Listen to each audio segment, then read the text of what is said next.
I'm going to call today's meeting to order. I would recognize of the Distress Unit Appeals Board. I would recognize that a quorum is present. Rebecca Kubaki is calling in, so I would ask Pete to do a roll call.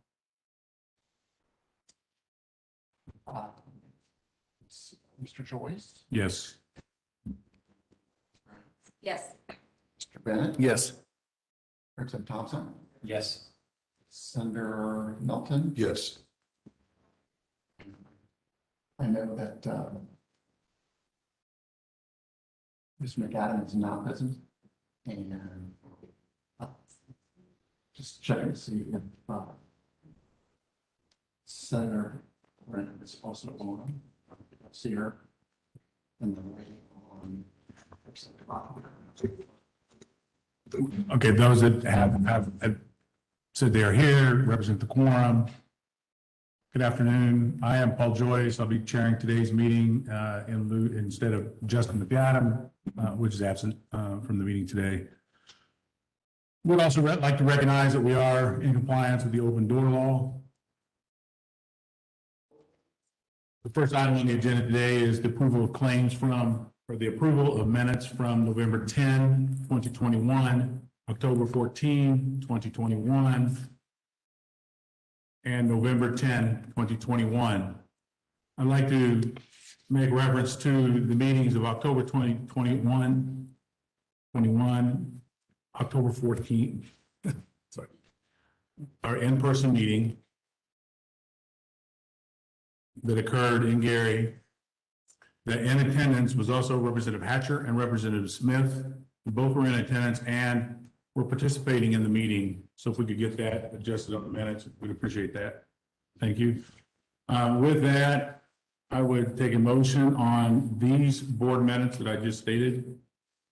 Mr. Chairman, I would move that we would accept the minutes from the public meetings of October 14th and October 21st, 2021, and also the executive session that was held on November 10th of 2021 with the additions that you mentioned with Representative Hatcher, Representative Smith, that took place on the public meeting in Gary.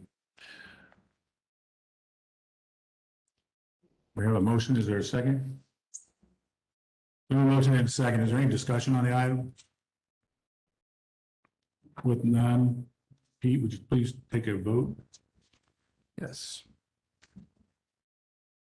Right, Ms. Brown? Yes. Mr. Bennett? Aye. Ms. Kabaki's not on, I don't believe it. Mr. Joyce? Yes. That's 3-0. Next item on the agenda is public comment. Today's public comment, we will have in person and online, I believe. We have, looks like four people here. You want to do online or in person first? I will see one online. If anyone is watching virtually and wants to provide public comment, please send a chat message to me, Peter Miller. But otherwise, we have 4 folks in person looking to testify. Thank you. First testifying would be Ms. Tyndall. If you may come up and use this microphone right here, that's free, that'd be great.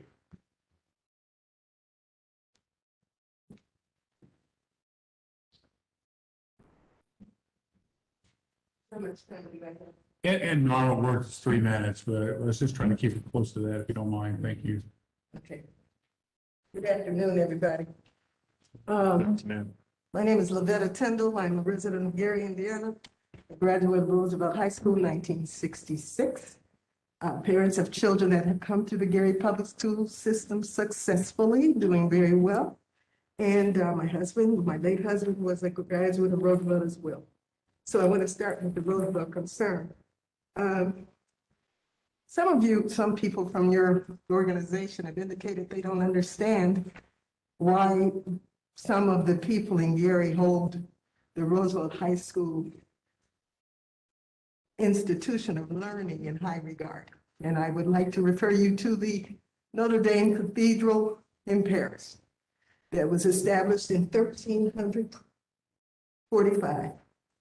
And people still revere that building, that structure, because of the successes and the architecturally outstanding design of the Roosevelt High School building, and because of the progress that has been made by a number of their students, we hold those properties in high regard and want this body to respect that and to move forward in making sure that that structure and the adjacent properties are preserved and functional. We've experienced lack of communication from the powers that be. People have expressed interest in owning the property, managing the property, and the response to their requests and inquiries have been ignored, not properly respected, not referred to as we would hope that they would have been. As for the children, our students in the Gary Public School System are treated as if they're stepchildren. There's fed scraps of food compared to the menus of breakfast and other meals that are served at the Valparaiso high schools. The comparison, the imbalance is quite significant. And that was brought out at the October meeting in Gary. In addition to that, millions of dollars are handled by the current administration, but the tight bus schedules prevent our children from having decent, safe access to the building. And though there are millions of dollars that are handled by the current administration, we have no music, we have no art, we have no shop classes, we have no home ec, we have no creative opportunities for our children to be creative and use their hands in developing things with their hands. And I know that there's documentation that those extracurricular activities and those learning opportunities lend to the complete development of children and their minds. And the issues of anger and disruption of classes, I would think, would be diminished significantly if these kinds of classes would be offered to our students. There is no home construction class. There's no plumbing classes. There are no plumbing classes. And so the creative juices for our children are not flowing, and they're not being encouraged to flow. As for millions of dollars are handled by the administration, but our children are in a policing environment. That is the mishandling of our children, our students, and that is, in our opinion, indicates an abuse of power. And an abuse of our students has been recorded and mentioned to me by parents and some students. The way that our children are handled, being snatched out of their seats, thrown against lockers, handcuffed, is not acceptable. So we're over 3 minutes. Just gonna wrap up. One more time. Yeah, but we're over a lot of time. Okay. I'm not gonna cut you off. Because you I just kinda appreciate you. Come to a conclusion. Thank you so much. $56 million is in the budget. Other monies are being handled by our administration of our school and our schools. And the Gary citizens want this. They want an arrangement of bus schedules so to allow students to stay on their bus until the building is open rather than being having to exit the buses and stand in the cold in the dark. Because some of these kids are arriving at school as early as they're getting on the bus at 6:30, arriving at school at 6:45. I was there 2 weeks ago and witnessed it for myself. And these children are standing outside of the building, waiting to be admitted and to go through the detector and scan. And so what we would propose is that our students be allowed to stay on the bus until the building is opened, that the scanners or detectors be repositioned and farther away from the entrance so the children can come in, get off the bus, come in, and can wait in a secure and safe and warm and comfortable area. And as they are waiting to have their possessions scanned. We would suggest or desire to have the school position areas where some of the kids, those kids that are scanned and checked can stand in one place. Those who are waiting to be scanned can stand in another, inside the building. And why we don't have an administrator that realizes the importance of that is questionable as to why that administrator is in place.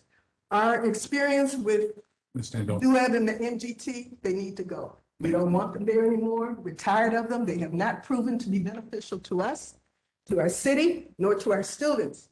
They have been placed and they should be removed. Ms. Tindall. Ms. Tindall, just a second. If you didn't get everything said, could you please email the rest of it to, it will get read. Please email it to Pete. Mr. Miller, Yes, thank you. This would be Ms. Spangenberg. I was right to start. He had the first half. Spangen.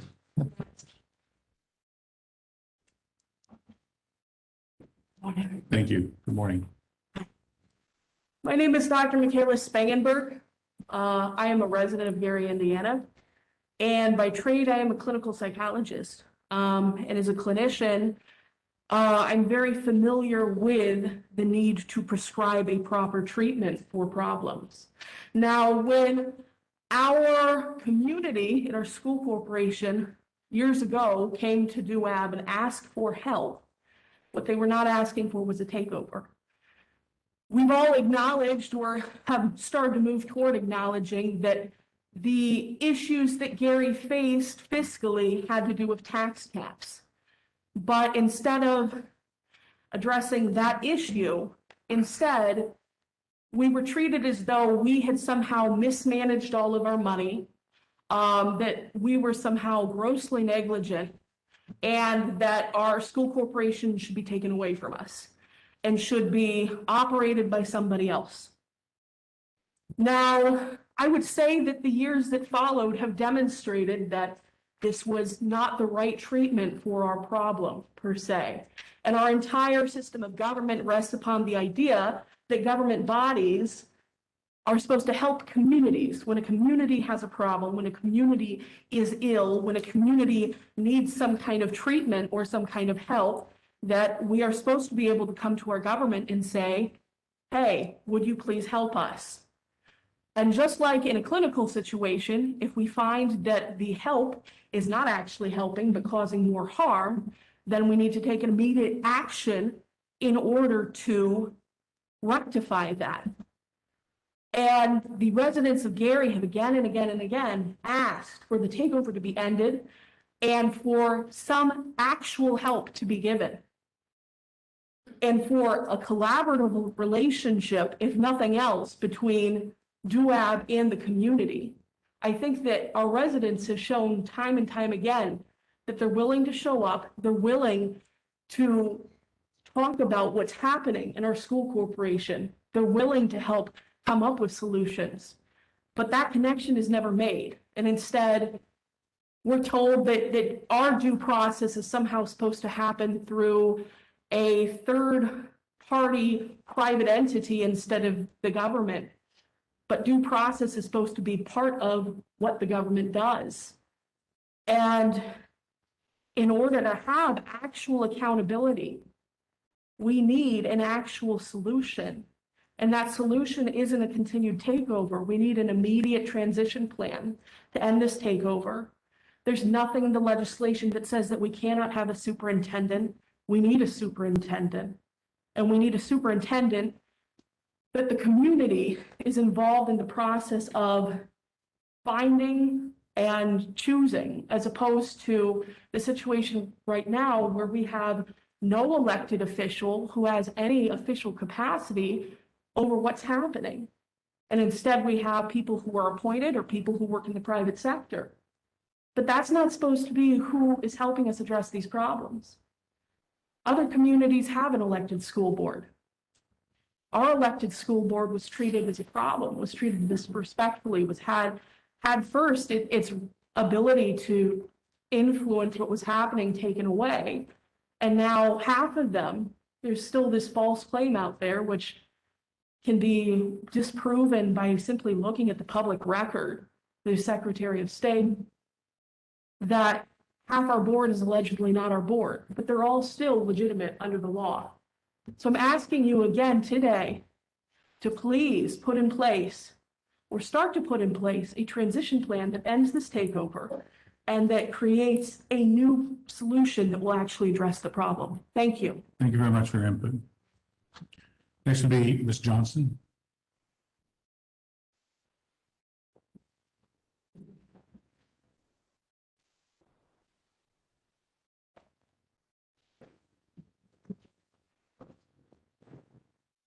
Good afternoon.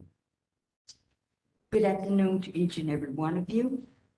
My name is Kendra Johnson, and I was a parent of the Gary Community School Corporation for 25 consecutive years.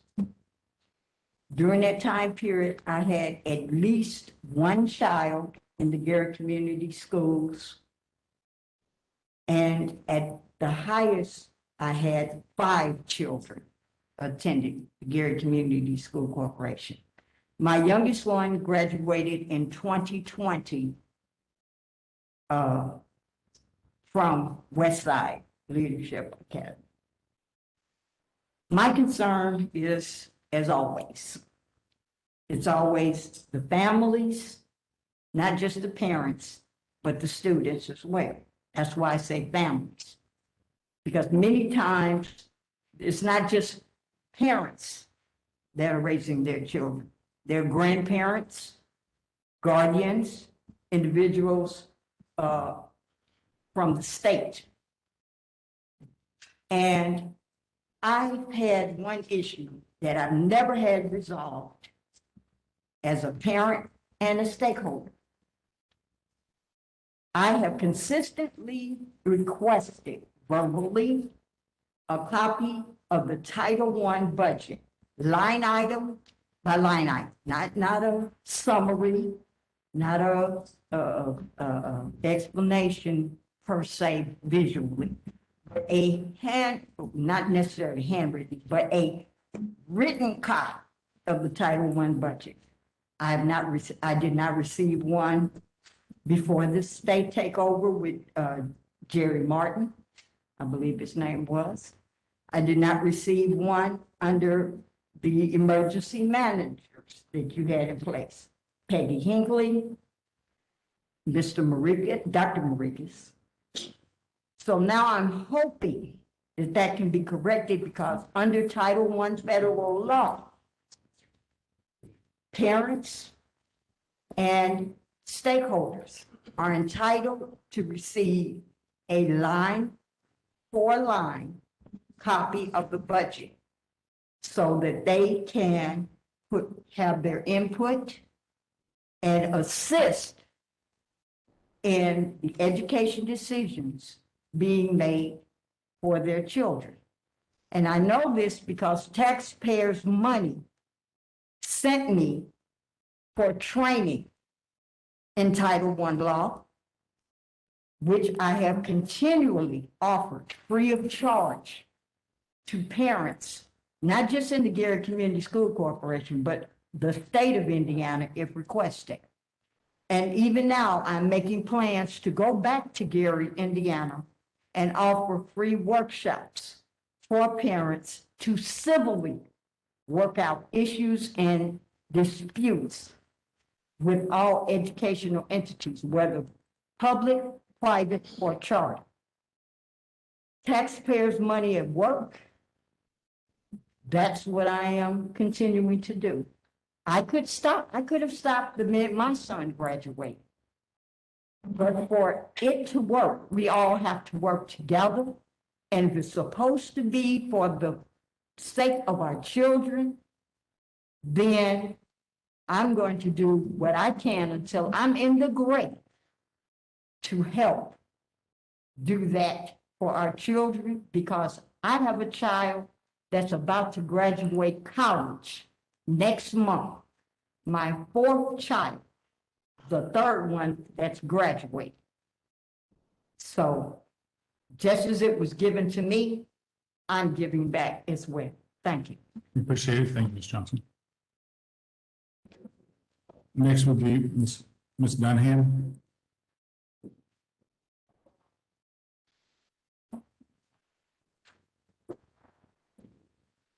Good afternoon. Afternoon. It's been a minute since I've been in your presence, starting with Jack Martin, going to Peggy Hinckley, and then Pete Maricas, and now Paige McNulty. And so what I want to talk about is collective bargaining. And I just want to start, I have a letter that Dr. Page sent out to the community. I'm sure you all got a copy. Okay.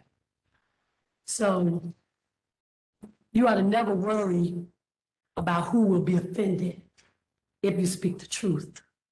Worry about who will be misled, deceived, and destroyed if you don't. And so today what I have is Dr. Page's letter to the community, which also went out as a robocall to all the parents at 8:54 a.m. on Thursday, November the 11th. I have her commentary and I have my rebuttal. So her letter said, the Gary Community School Corporation believes that teachers are a critical component to the education of our students, which is one of the reasons we have increased teachers' pay 3 times over the last 2 years. The truth is, teachers' pay has only increased 1 time during the last 12 years. Teachers received an increase in pay of 5.3% starting January 1st, 2021. Teachers had their workday increased by an additional hour paid at their hourly rate starting in the 2021-22 school year. Teachers received a $2,100 COVID hazard working condition stipend in 2021. Dr. Page's letter said, currently, we are negotiating with the Gary Teachers Union on a new contract. While an offer has been made for another salary increase, progress on an agreement is not moving as swiftly as we all wanted. The truth is, Gary Community School Corporation offered a 2% salary increase while asking the union to cut retirement benefits and increase teachers' insurance costs. Gary Community School Corporation has also offered stipends that teachers may get because they are based on various metrics. Teachers' salary increase in the state of Indiana already require a teacher to receive a highly effective or effective evaluation in order to receive a raise. The union doesn't see why Gary Community School Corporation is wanting teachers to jump through hoops to get a stipend or a raise. Dr. Page's letter said, we deeply appreciate our teachers and we continue to negotiate in good faith with the ultimate goal of reaching a fair resolution. The truth is, Gary Community Schools came to the negotiation table 3 separate times, wanting teachers to give up benefits with zero money being offered. The union feels this shows Gary Community Schools' lack of appreciation of teachers. Dr. Page's letter said, we have already weathered a pandemic that disrupted learning. We certainly do not want to create any more roadblocks to the education of our students. The truth is, no one wants to disrupt learning. Gary Community School Corporation has dragged their feet in this negotiations by waiting until the last few weeks to present a monetary offer. Dr. Page's letter said, thank you for your support, and we will continue to update our families and community stakeholders as this process moves forward. The truth is, misleading updates like this one undermine support. The union up to this point hasn't spoken about negotiations until now and is only speaking in order to set the record straight. The union appreciates the support of the community as we work to get a settlement. That's my collective bargaining speech. So we're already over 3 minutes. Oh, I'm over. Okay, I'm real quick. Yeah, go ahead, go ahead. Go ahead. Okay. All right. So I just want to talk about synopsis of the Gary Community Schools now and MGT. So to me, they're collective one. About 2 years ago, folks all over the world were rising up in the name of social justice after the brutal murder of George Floyd, a prominent NBA player exercising his right to speak by the name of LeBron James has something to say. A news reporter told Mr. James to shut up and dribble. That is what's happening to the employees of the Gary Community School Corporation. So if today in a classroom in Gary, the thermostat is registering 89 degrees because the heat systems are not regulated, they are told to dress accordingly. If the children don't have proper drinking water sources, the teachers are purchasing water for their students. If teachers don't have enough books for the students, they're told to duplicate the books. And if they only allotted one ream of paper a month, they buy their own. A conversation during our negotiations was about large class sizes and the practice of the administration of splitting up classes. So if a staff is absent, I might be a first grade teacher and I'm asked to keep the sixth grade teachers, 6, 7, or 8, or 9 of them, which will bring my class way past 30. And so, and that's what's happening in the Gary schools, and we don't think that's productive. Also, when a teacher in each building, in a building, there's a principal, there's a couple assistant principals, there's a dean, there's an in-house suspension person, there's instructional coaches, math coaches, reading coaches. All of these people are eligible for subs. So we don't understand why you have to split up a class and there's no learning going on if I'm teaching first grade and now you bring me 10 sixth graders. But that's the way it is in Gary schools. Teachers and paraprofessionals and other employees have no voice. The motto in Gary is like with LeBron James, shut up and teach. My time is limited. Mr. Miller has my phone number, and I will be happy to engage with you in more dialogue. Thank you for your time. Thank you very much. I appreciate your input.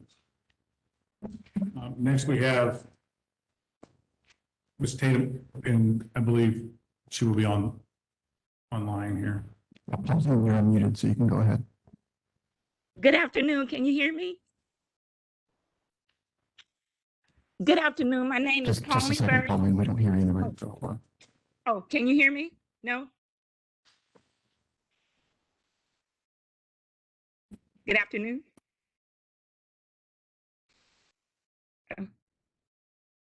Hello?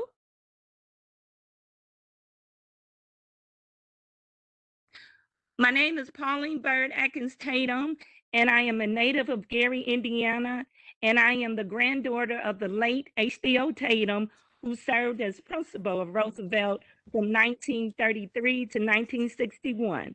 Today, our DUAB board 1,800. Can you hear me? I'm sorry. Technical help to see. Yeah, we're going to try to move the next, there's a few people that wanted to make public comment, and we're having problems with technology. So we're going to probably postpone that right now and move that to the end of the meeting and go on to the next item on our agenda. Yes, ma'am. If we could get her on our phone, would that be it? We can try, yeah, I mean, if we can. Yes. Yes, We'll do that at the end, but yeah, that's fine. yeah. Pete, if you could go over the next items that deal with contract purchase authorizations by the DUAB Executive Director. So 4 contracts that I've been approved since the last meeting that were all under the threshold, which I'm authorized. Just to review this quickly. And University of Chicago has a 5 essential survey, which the school district has used in the past successfully, and we're satisfied with it. So they have engaged them. In addition to conducting the survey again over the next couple of years, they're also going to take the results of that survey and feed it back and do some engagement with staff on what they found with that. And that is paid for out of ESSER 3 funds. And then Nearpod is a online interactive platform which basically enhancing the curriculum and giving teachers access to the online content. This is paid for through development, and it's just basically licensing fees that gives them access to this for I believe 2 years, is that right? Yeah. And then the next 2 are both 1065 projects. One was for the gymnasium floor at West Side. Actually, I think it's the auxiliary gym. That's through Foster Specialty Floors. And again, that was something that was approved when we had our school improvement fund revision back in June.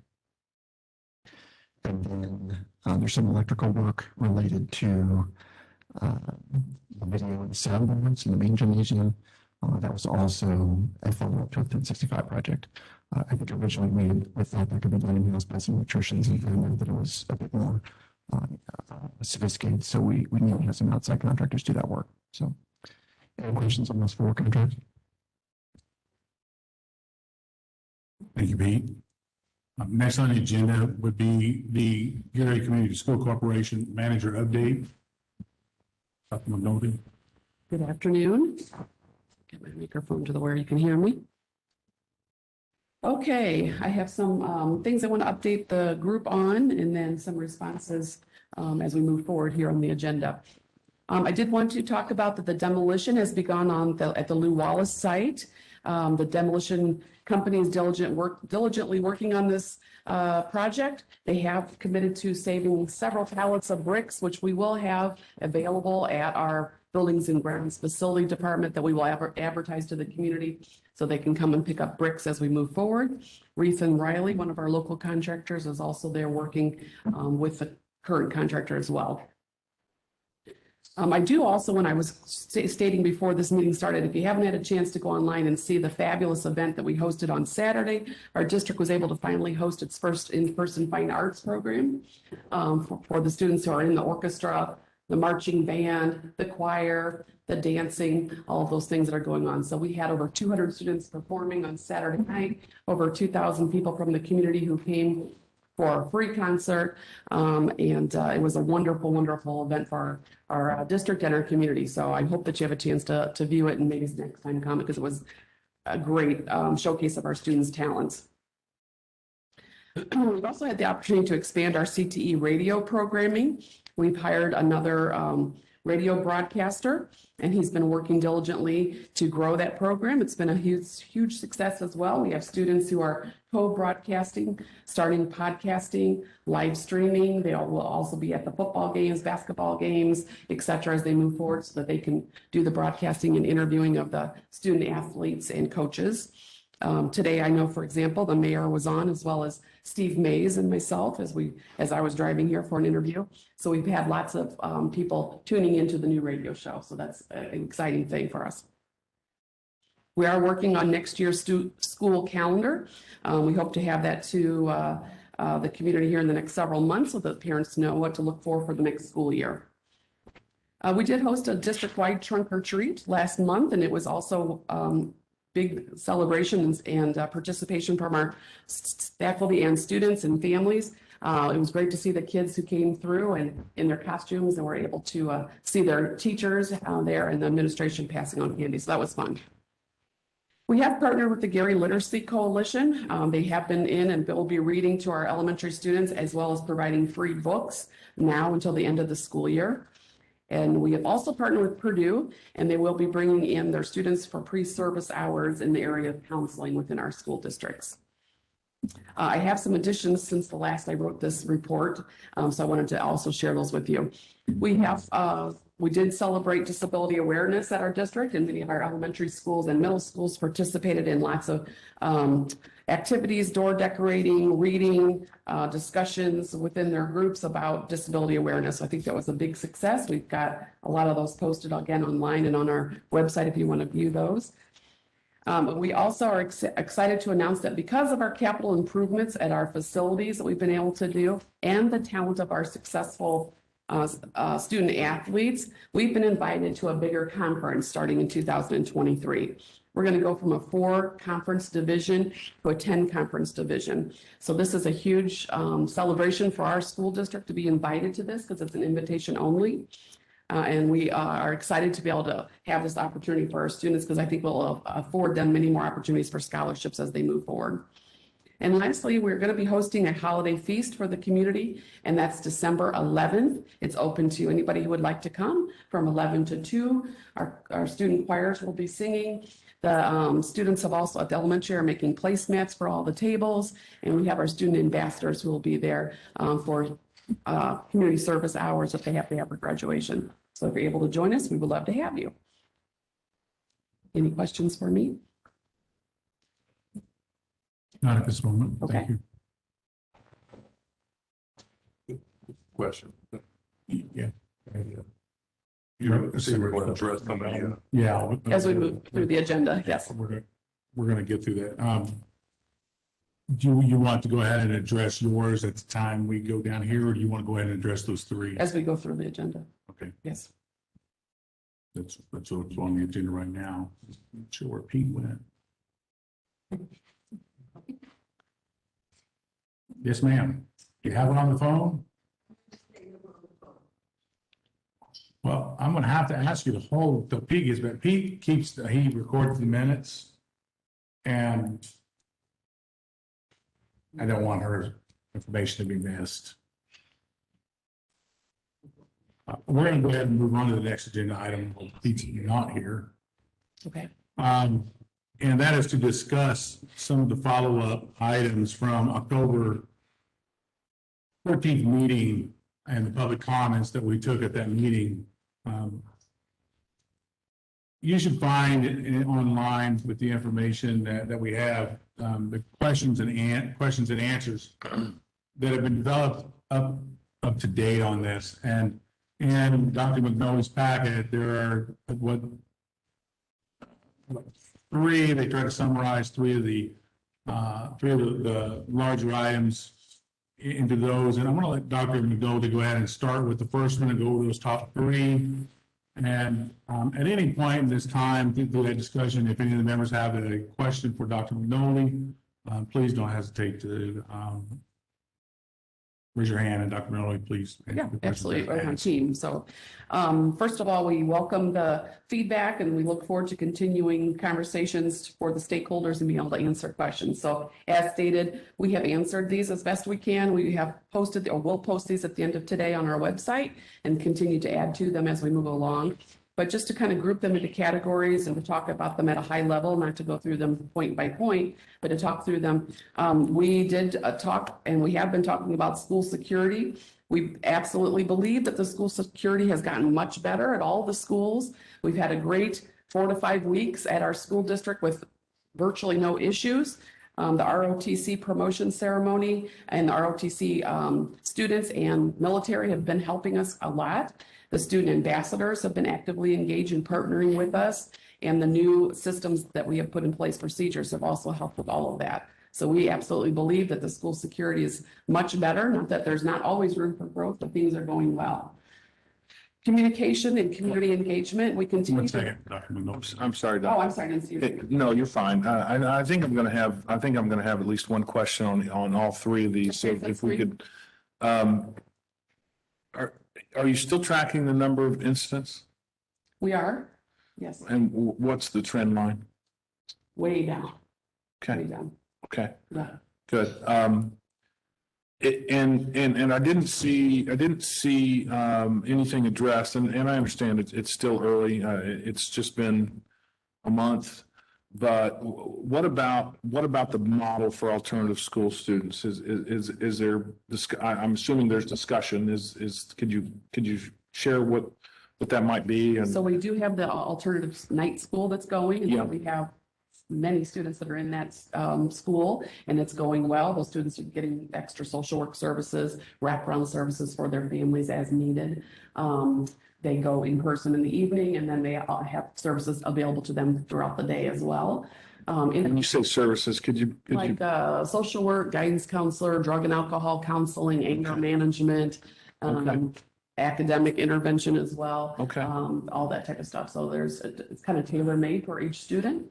And then I also didn't mention that we, in addition from last month, we did hire an outside consulting company called the Rita Security Specialists, and they are working with us and they've already been there to come in and do an outside assessment of our security so they can maybe see things that we haven't.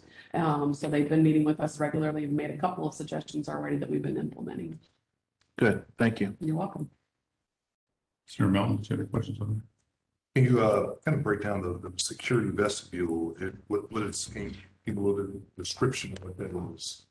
Yeah, go ahead. So one of the suggestions from the security team that came in is just what was described earlier, that the vestibule for the security post can't be further into the school than it is, because you have the opportunity for things to get by.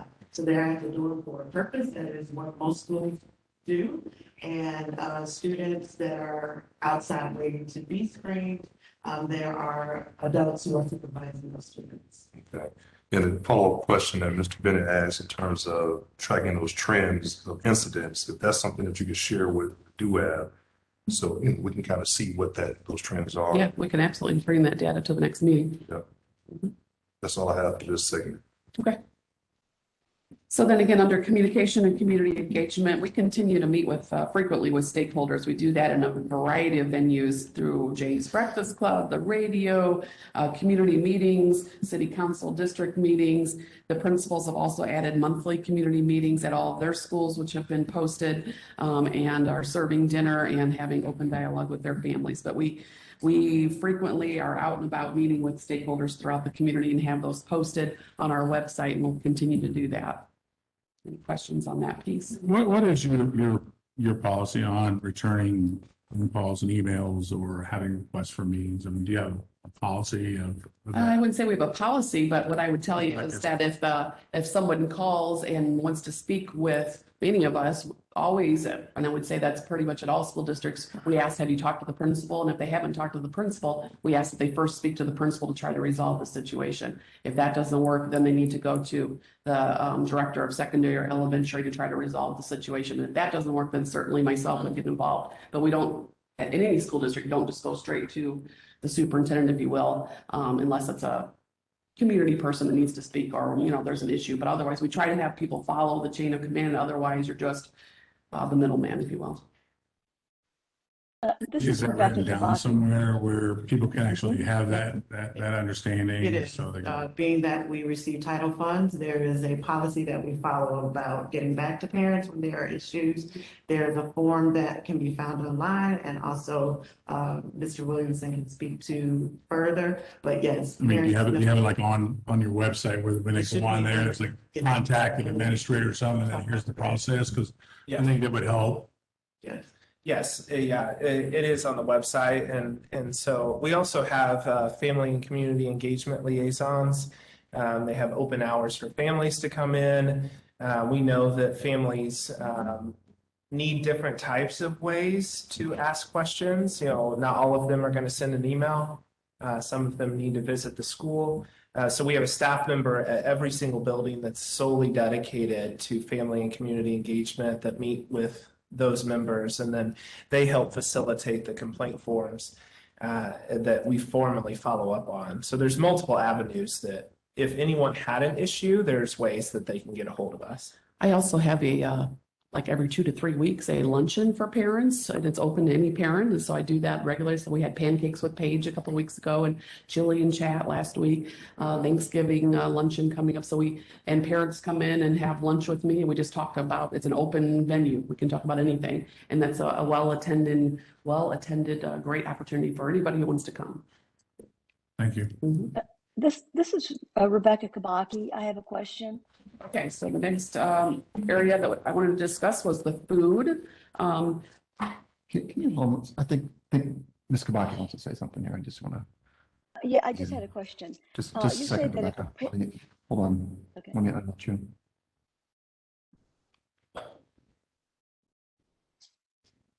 Am I unmuted?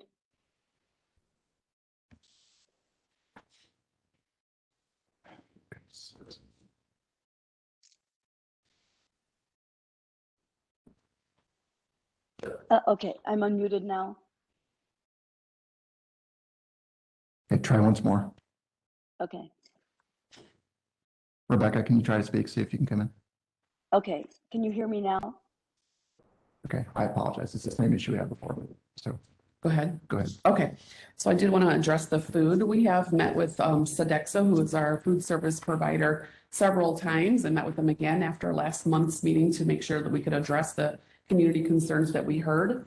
I do want to talk about that they have been quick to respond to our areas of need.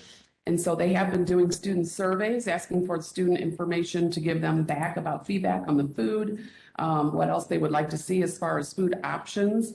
They have added warmers at all of the elementary and middle schools so that students can get warm breakfast 4 days a week, because we do have late start Wednesday on Wednesdays. So the rest of the days they are able to get a warm breakfast.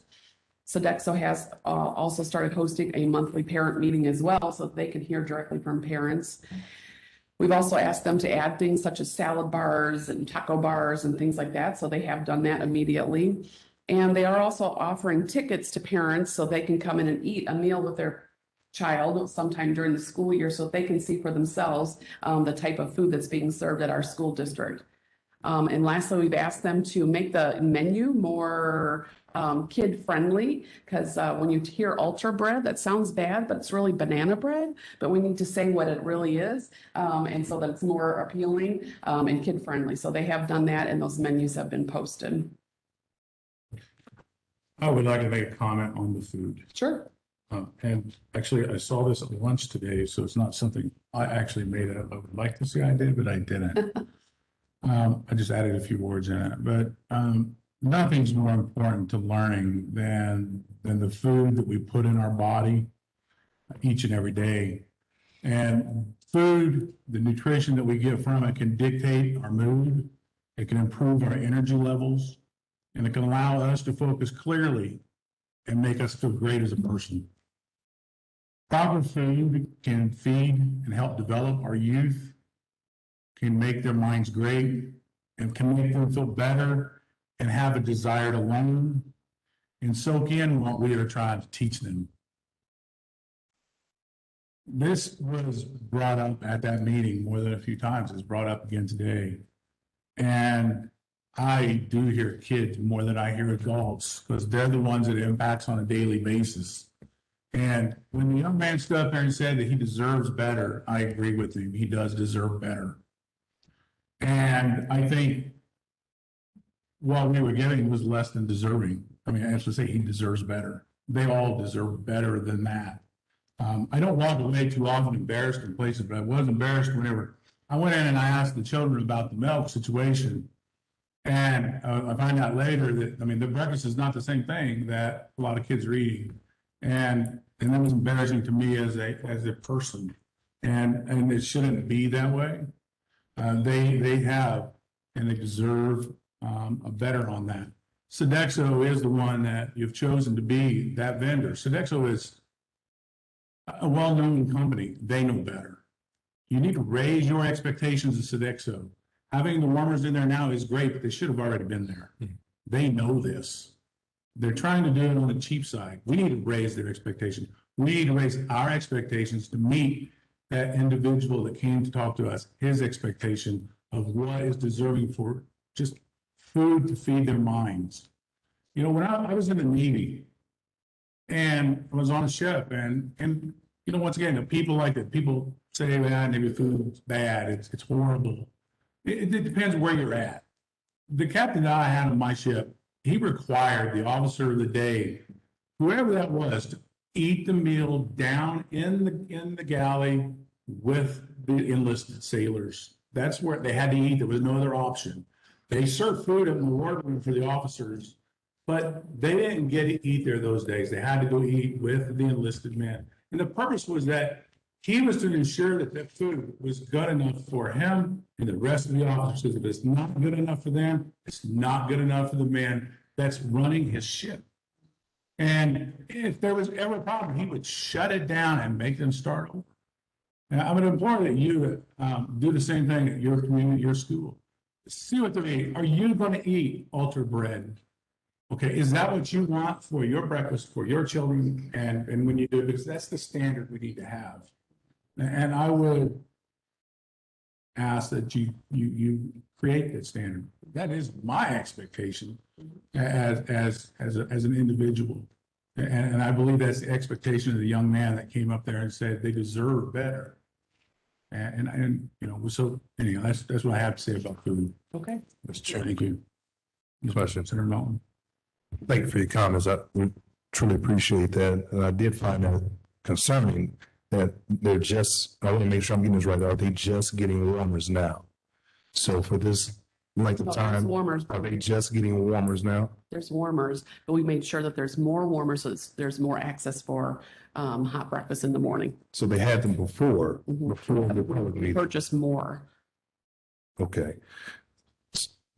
This was probably one of the more prominent issues at the hearing. This update, did we email this out to Yes, the public? Yes. This was an update on the steps that we're taking? yes. When did this go out? Do It's you going know? out today after this meeting. Okay. We wanted to present it here first. I would have hoped that this would have went out as soon as possible, just because I'm comparing situations that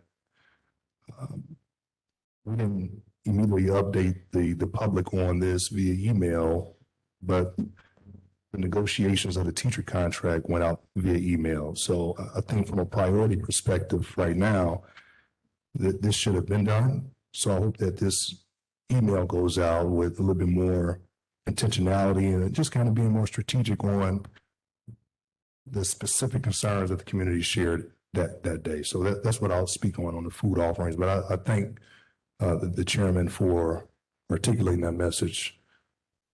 If I can, the reason we had to send a message out, Senator Melton, was because we had teachers out front of school and I had parents calling me why there was teachers out front of school before school started. Mr. Chairman. This is Thank you Rebecca for your Kabaki. comments. I'm totally in agreement with those. Dr. Page, could you tell us where you're at with regarding the food service director and the plans for that type of hire? Yes, we are looking to repost for the food service director's position and try to find someone locally for that moving forward. Okay, you're going to post soon or? Yes. Okay. Yeah. And can we receive both the questions to the survey and the results as well? Absolutely. Yeah. Okay. Dr. McNulty, will it be a full-time food service director? It will. Yeah. Dr. Bueno, would you like to answer any or address any of the No, specific those are questions like in the here? three overriding that I heard the most of, and the rest are, as I said, posted. Yeah, I would like to, bring up just the waiting of the students before the school opens. And if you could address how that is, are they, and I know we addressed it here that, I know parents drop some kids off early and you can avoid the long lines, and it seems like the lines are just like, I drive past the elementary schools here and it's like a snake watching the drop off line. It's just, it's amazing seeing it, but, by the time the first school bus gets there, are the doors open for kids to come into the school and be in a safe environment? The doors are open when the buses arrive, but we have hired staff to come in before school starts. And they are there to supervise the students, check students in, go through the metal detectors and supervise them while they get their breakfasts. I can honestly say that I haven't, I had to experience my high school youth where I had to go through the medical detectors, but I can go by what I have to go through when I go to like a football game or the airport. So I know that it can be time consuming. Right. Where are what's the status of the students as they go through or before they go through? Are they standing in the environment or? We try to only dismiss one bus at a time, so it's not, they're standing outside. We try to quickly dismiss one bus and have them come in at a time, and then the next bus is dismissing. And we did purchase, 10 new metal detectors, so that can make that process more. And when you say we try, we have a policy that no bus can leave until the other kids are through, and they can't allow them to get off the bus, right? Because That's that right. can only cause a problem in its own right. Yes, and we have 10 metal detectors? Yeah, and we've hired additional staff to be there in the morning to handle, because essentially, the bus driver shortage, being able to have them do multiple routes, by doubling up certain bus drivers to be able to do multiple routes, we've hired more staff to supervise kids in the morning so that those that are picked up a little bit earlier, it's not that they're unsupervised. It's not that they're having a substantial wait outside the building. We've got people there supervising them so that those bus drivers can drop the kids off, because we can't just have the bus drivers sit and wait. The purpose of having those additional staff is get the kids off the bus and then they go and do a second route. But none of them are waiting substantially outside No. before one bus goes away, even if we're. They are, late. it's a Correct. few minutes. It's not half an hour, well. And do the people that drop off kids in their cars, are they in a different location than those that are coming in a bus, so they're not crossing each other?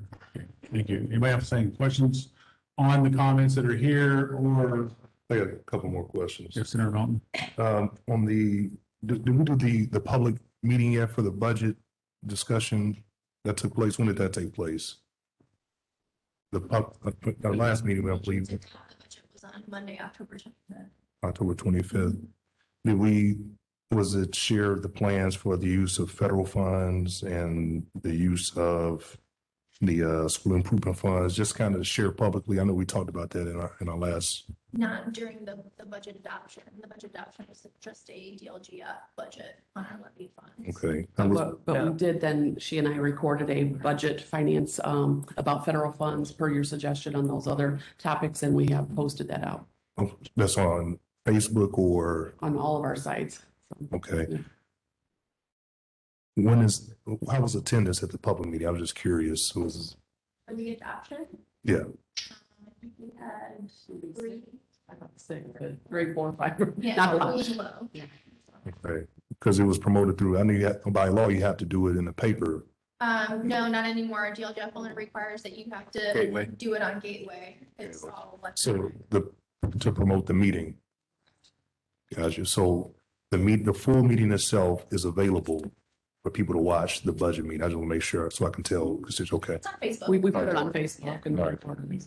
Cool. I want to go back to the Roosevelt questions because it's on this discussion right here. Says GCSC, Gary School Corporation, is actively searching for an entity with demonstrated financial capability and redevelopment experience to assume ownership. Is this necessarily a sale or is it an agreement or is that kind of open? I think it's very open. Yeah. So it's I not, know you and I've had conversations about this. Definitely just trying to find something that would be viable, positive for the community, and obviously honoring the legacy of the building for sure. okay. And it has to be in collaboration with the mayor's office. Okay. I've been working with a few groups. Right. I've been talking with the Alumni Association frequently. I mentioned to them I would love to help convene a group of community organizations and individuals just to talk about what they would like to see in a usage.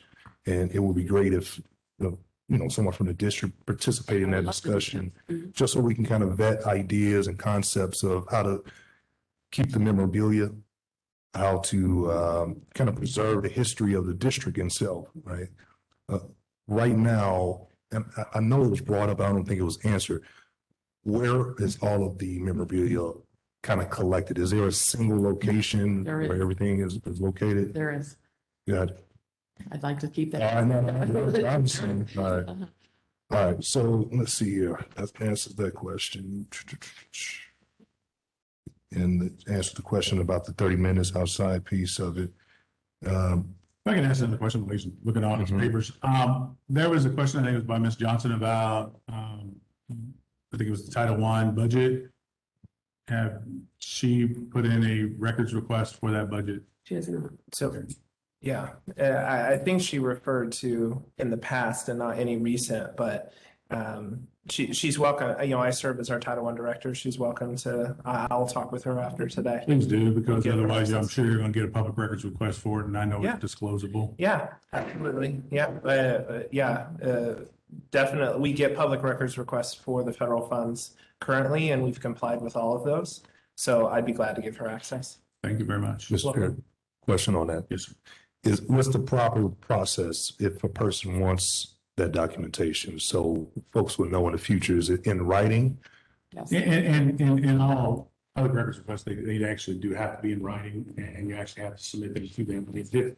That's one way you can guarantee that you get the information that is disclosable is by sending that to the unit and requesting it, and be specific. I want the budget for Title I, in the detail for this specific year. So fairly specific. Right. And we do have that, again, on our website, or they can pick it up at the office, or we can email it to them, Okay. the form. I think the last question I have is in terms of that there was a question that came up in the testimony. Is this appropriate time or? You can bring up the Okay. question. In terms of the Career Center, I didn't get a chance to go on a tour when we were last there because I came up a little late. But for career opportunities like the plumbing and the things that's not listed on the website, how can we expand more options at the Career Center? Is there something that we can help pursue through other collaborations and opportunities? Yeah, so we've been looking to add 3 to 4 new strands a year at the Career Center. It's a matter of having to be able to fiscally start it up, and then you have to make application through the DOE, and it has to be accepted. We've also been very strategic in trying not to duplicate what some of our other neighboring district career centers are already offering, such as Hammond or Maryville. We're trying to do our own niche areas because we're obviously trying to attract some of those students to come to our career center. So that's kind of how we've moved forward with our decisions and then trying to find a workplace specialist who can be there as the instructor is also how you decide what you're moving forward with a strand as well. We have any outside districts now coming to the Gary Career Center? Like Hobart or anything like that? Griffith and yeah, we can. Your students are- MOUs with 5. I mean, your students are eligible to participate like in their building trades programs and go learn how to build a house. We do in not these have other that districts. right now. What about the other districts though? I don't that know. have career centers? Yeah, I don't know. I can't speak to that. I'm not sure. I know that. I will agree with whoever made those comment that that is a great way to learn. is a great and way you do learn your body that way. I actually participated in that in high school myself and built a house. So just for clear. yes. For talking about public records request, it's actually not required by APRA that it has to be in writing. However, it's at the discretion of the public entity to require requests to be made in writing. Most all state agencies that I know of, that is their policy to require it. So presumably the website location that addresses it, it specifies that that's your policy. And if not, I might make sure you add a notation about that. Okay. Thank you. Just one last thing on the Career Center piece. Again, I think with the building trades, that's a good opportunity.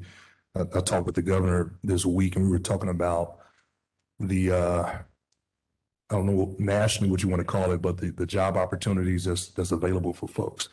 When you look at the infrastructure bill that just passed federally, when you look at all of the state and federal funding opportunities that's coming down the pipeline for construction, and I think it will be advantageous of us to kind of start getting folks ready for those opportunities. So if I can help have those conversations with the building and construction trades and figure out how we can make that happen. Yeah, so we participated in the solar panels. I think I talked with you about, and then I'm working with the journeyman, and I know you and I were talking about some sort of a business consortium as we move forward, so that as businesses move into Gary or are looking to expand, we're ready to go with the strand so that we can have a pipeline for those students that they can use our facility and have them ready to go trained into those workforce placements.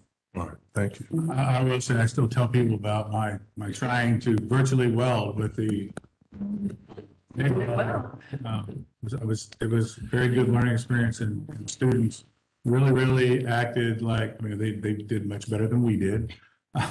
They did know what they were doing, and I thought that was quite impressive with the technology that is available at that school. Yeah, thanks. If I may, Mr. Chairman. Yes, sir. Yes, thank you. You know, I think a long-term goal should be, and maybe not even this year, is to put all the documents possible online. I realize some folks that don't have access to the internet, but have just a policy. If you can, get those things out there and let the public just, you know, any and everything possible, because that takes away suspicion. Having things available is, I think, the best policy for all concerned. Thank you. We'll say the next thing on our agenda is the collective bargaining agreement. I will say that, as we already heard today, we're not there. We don't have one. So I'll let Pete address this for just a second on the current process and where we're at. No, it was just on the agenda in case we had come to an agreement.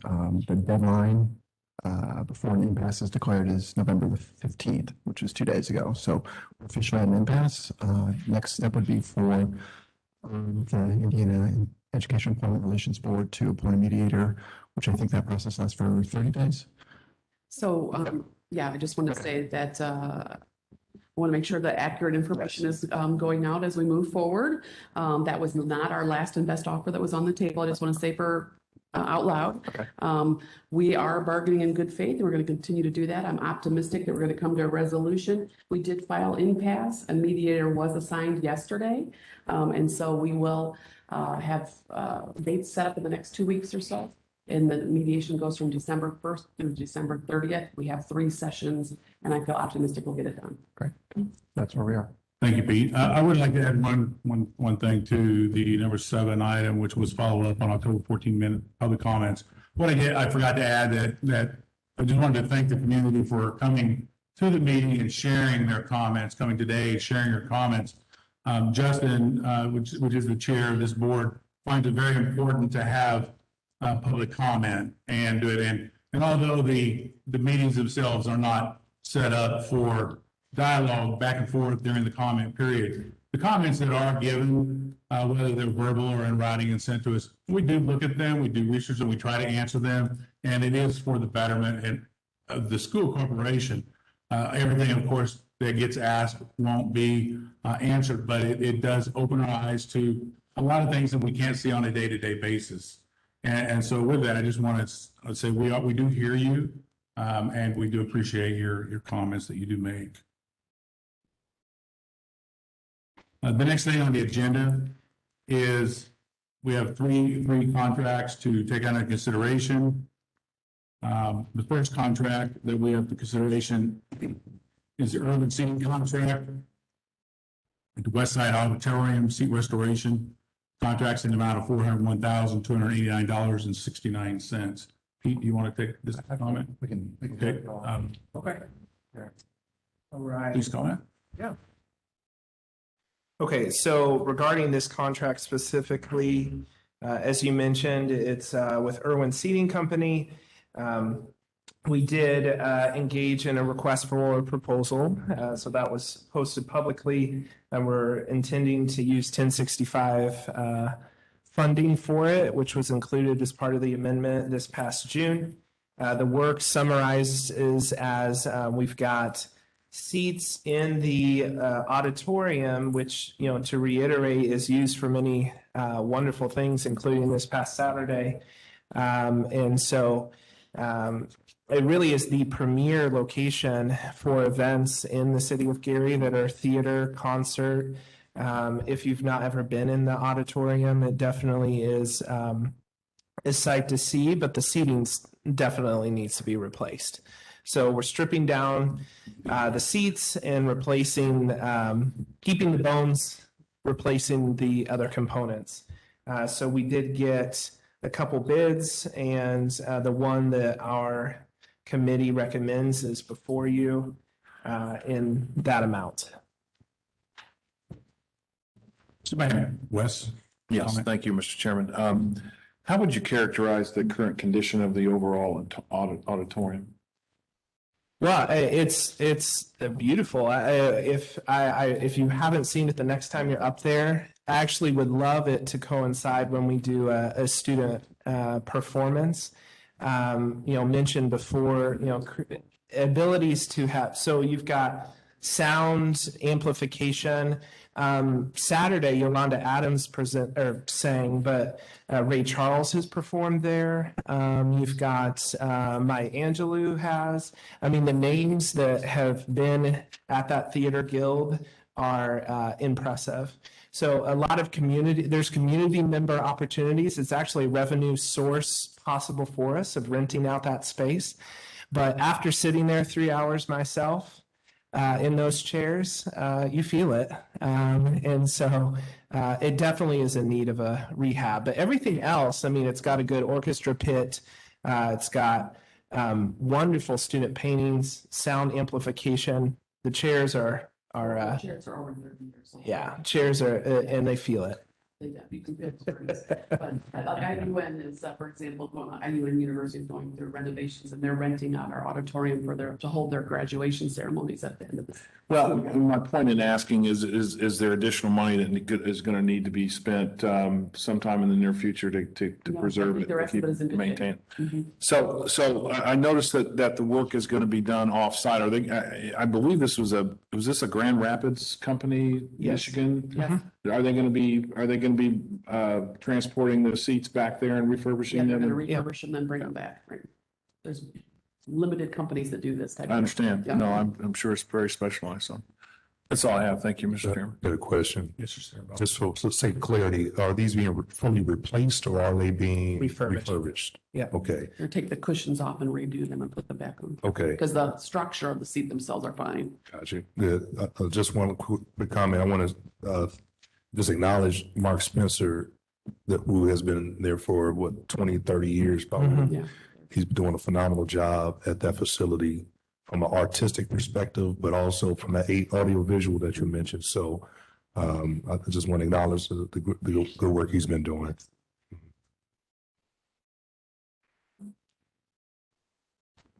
Please go to the next contract. We're gonna take a vote on different, after, all at one time. Okay. All right, The understood. next one would be the Cornelius Roofing contract.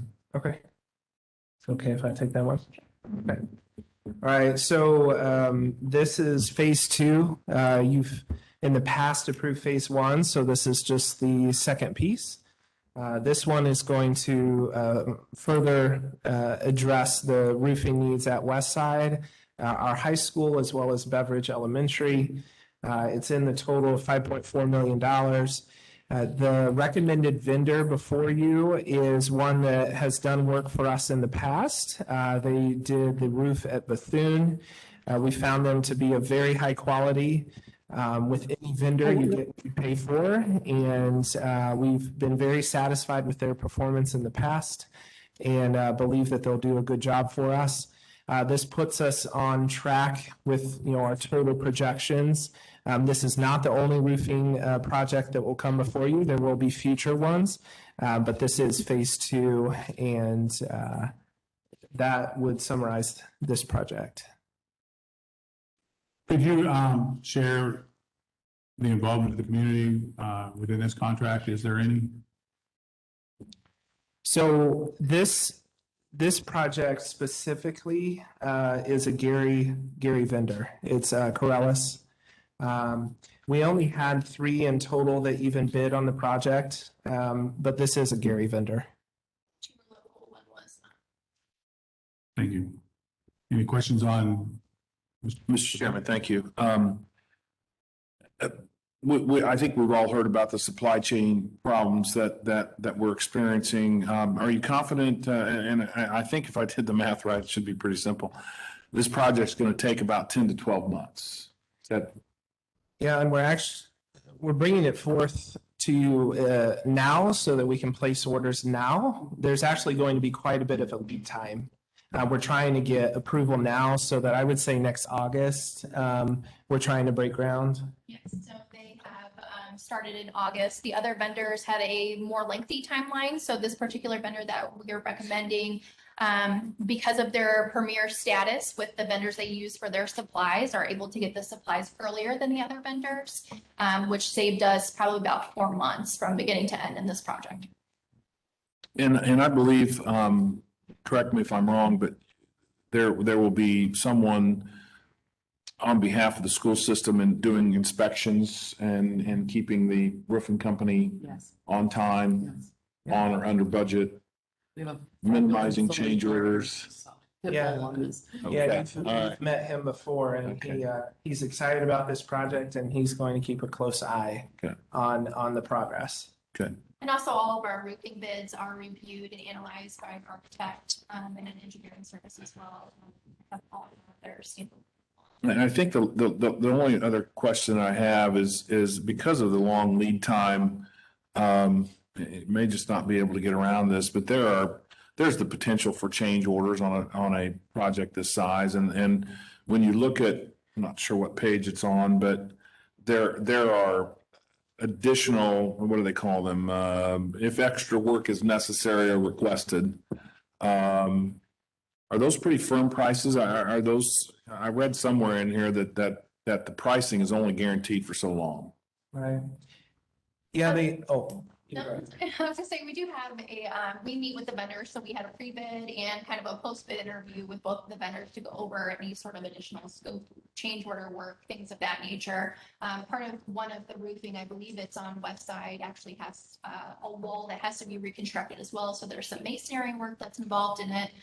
So the plans are really gone through in great detail to make sure that those timelines are met in place, and we have contractor input on if there's going to be any, what they project have a change. And I'm worried about the cost of material, the cost of labor changes that on a project that's spanning 10 to 12 months. Yeah, I think the intent of this one was to go ahead and get it approved so we can place the order now for materials and lock in the price. Okay. Allow the multiple months to pass for those materials to arrive. And then we'll organize the labor that's needed for that. So that's the intent. That way we're not bringing it to you in June.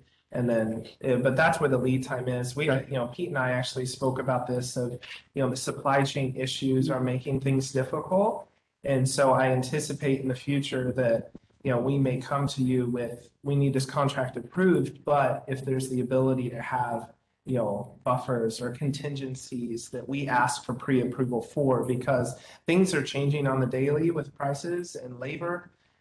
In order to fulfill projects, a lot of companies are having to offer higher wages. And so it changes very, very fast. But at least with this, we're asking the vendor, once we have approval from you all, they've committed the price to us. We're going to sign the contract and then order the materials, get the materials in. But they're honestly going to arrive right around the same time that the vendor is projecting that the labor is there. And then this vendor specifically is giving, I don't know if you said this, is giving us a lot more workers that they're committing. So we won't have the issue of a small crew that slowly redoes the roof. Well, that probably addresses my question that I had when I circled the scoring grid, if you will, and noticed that there was a considerable difference between the scoring of the two companies. What about the safety?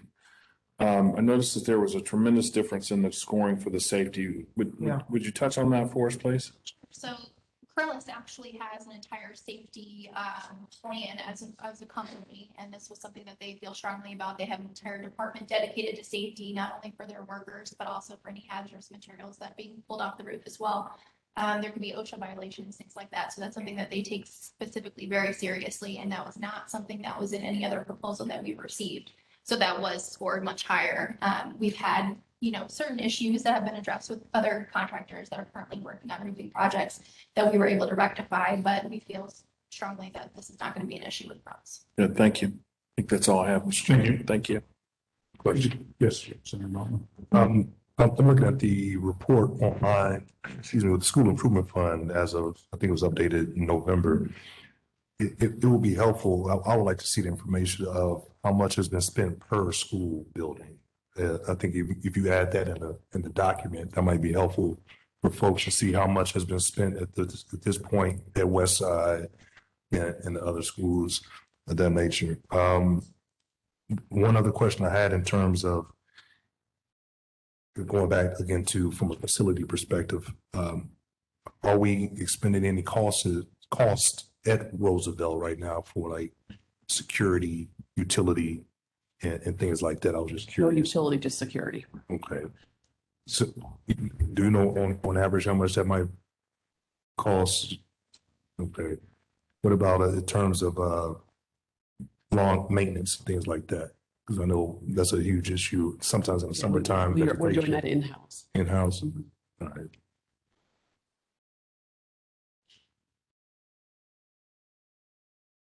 Thanks, Mr. Chair. Could you go with the third contract before you vote on it of course. individually?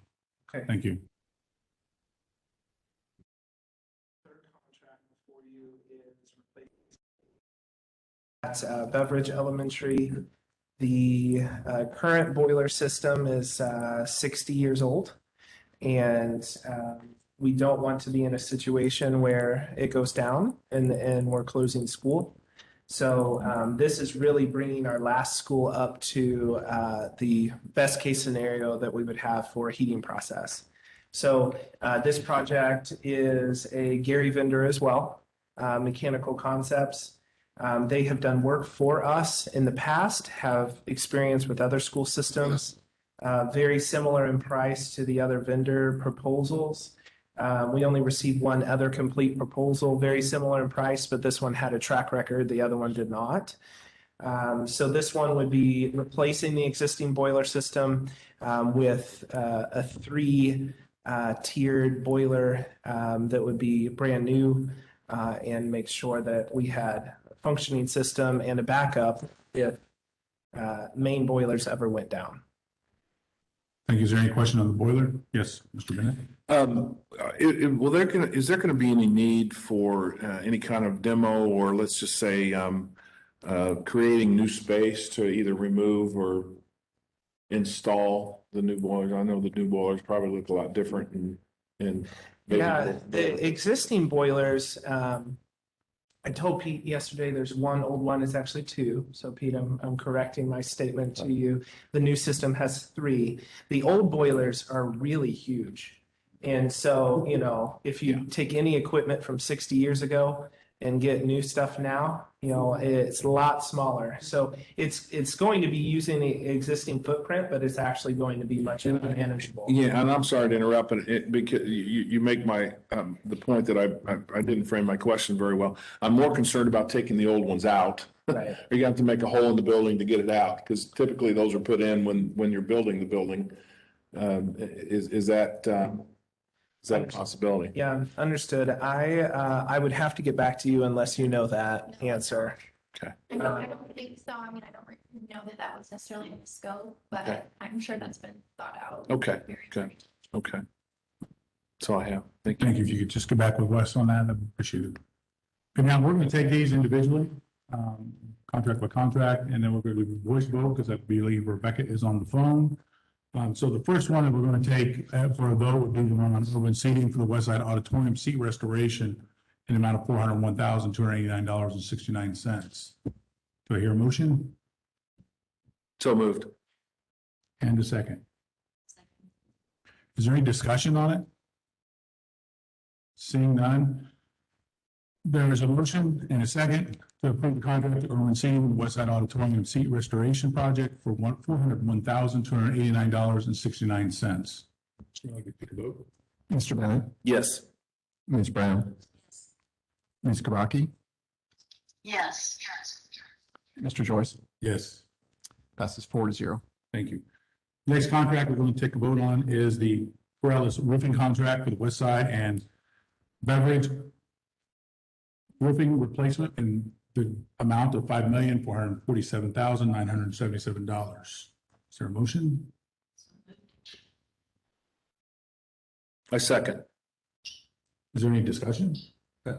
Yes, sir. Real quick, just for clarity, you said Corellis is based in Gary.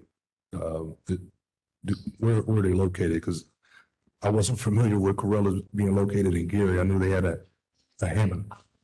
I know they had a Hammond office that they're based out of. It's 4050 West 4th Avenue, Suite B, here. So I think another good question to follow up would be if their corporate headquarters is not in Gary, how many Gary residents are they hiring? Yes, please find that out and get that information back to us. Thank you. With that, we have a motion. We have a second to approve the contract for Corellis Roofing for West Side and Beverage roofing replacement in the amount of $5,447,977. Mr. Miller, please take a vote. Mr. Bennett, Yes.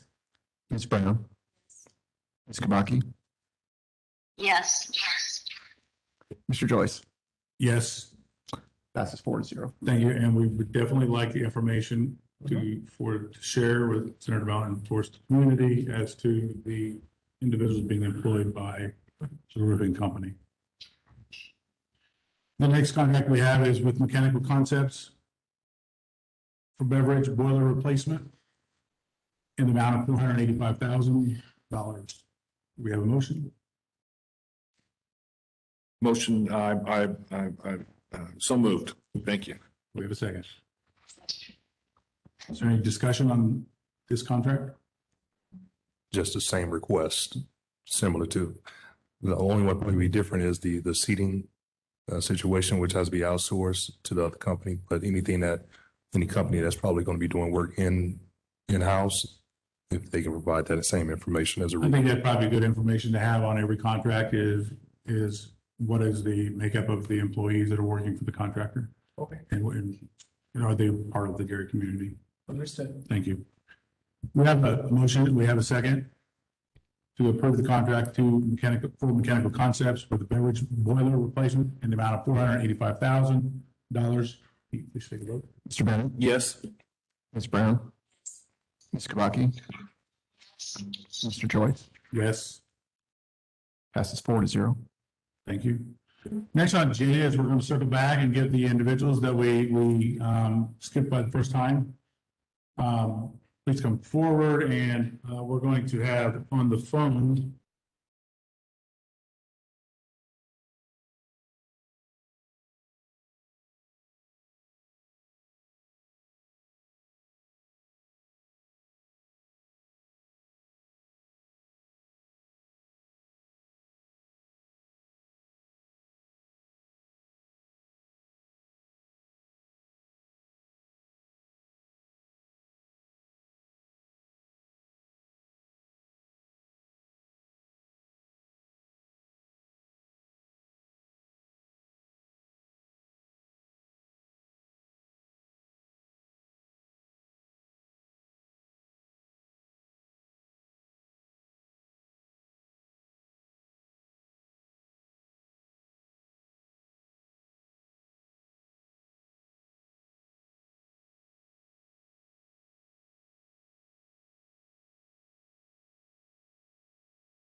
to believe in She's not answering.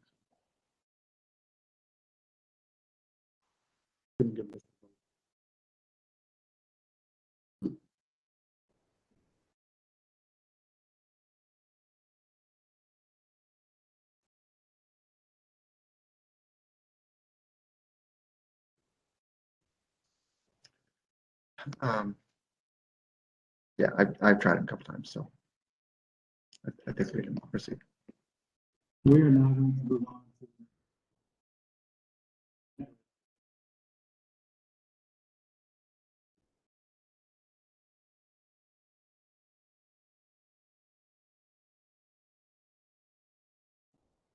with that. Is anyone-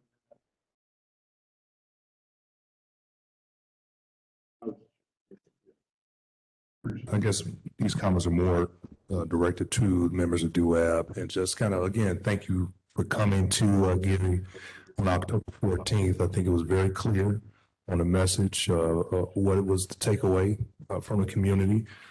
And I've shared these comments with the chairman, with Justin McAdams, and I've shared this with Miller, is that I think we don't have the legislators don't have a vote as we prepare for legislative session, there must be a clear transition plan process put in place, and that the community should have an opportunity to weigh in on that process before any legislation is filed. I think this is a time for us to show that we heard the community and that those questions and issues were taken serious, and we can move forward. The main things that has been discussed, and I've been in conversations with representatives in the Gary delegation, is that we're hoping that members of DUAB will work with us to make sure that happens. However, if not, we are prepared to file legislation as well, and we can have that debate as accordingly. But the top issue is having the transition plan in place, making sure that we have a process to have our board members restored through an election, and also to make sure that we locally have the option for selection of a superintendent. Those three things you heard at the board meeting, the DUAB meeting on October 14th as well. So those are the pressing concerns. Today, we didn't dive into the academic piece, but that is a significant concern of the community, ensuring that we feel that as a transition is in place, having a superintendent that's going to be there while there's a transition, that person is going to be there once the state is exiting. Something has to be done to make sure that there's a clear process that's articulated to the public. So again, we're extending the opportunity to work together. Session starts January 4th. It's right around the corner. We just had Organization Day yesterday, as you all know. So again, let's work together in the preparation of whatever's going to come forth. And I don't think it's something that it should be Gary against the state or anything like that. This should be, we all know what the need is, so let's figure it out together so it can be a smooth process and allow the public to voice their opinion in that process. So thank you, Mr. Chairman. Thank you. Is there any new business before the board? Seeing none, I adjourn the meeting. Thank you very much. And everybody that took their time to drive here from Gary, thank you very much.